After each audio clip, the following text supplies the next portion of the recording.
Mumbai train സ്ഫോടന കേസിൽ കുറ്റക്കാരെന്ന് കണ്ടെത്തിയ 12 പേരെയും മുംബൈ ഹൈക്കോടതി വെറുതെ വിട്ടു. ഇവർക്കെതിരായ കേസ് തെളിയിക്കുന്നതിൽ പ്രോസിക്യൂഷൻ പരാജയപ്പെട്ടതായി കോടതി നിരീക്ഷിച്ചു. 2006 ജൂലൈയിൽ നടന്ന സ്ഫോടനത്തിൽ 186 പേർ മരിക്കുകയും 800 പേർക്ക് പരിക്കേൽക്കുകയും ചെയ്തിരുന്നു.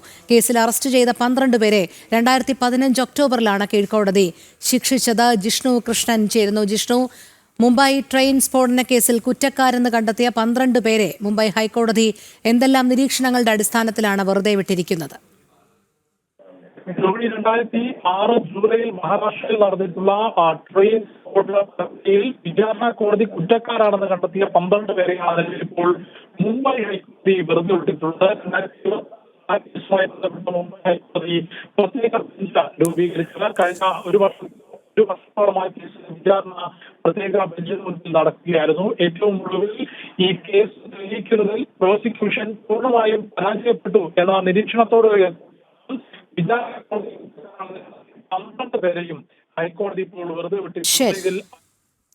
ജിഷ്ണു കൃഷ്ണനാണ് വിവരങ്ങൾ നൽകിയത്.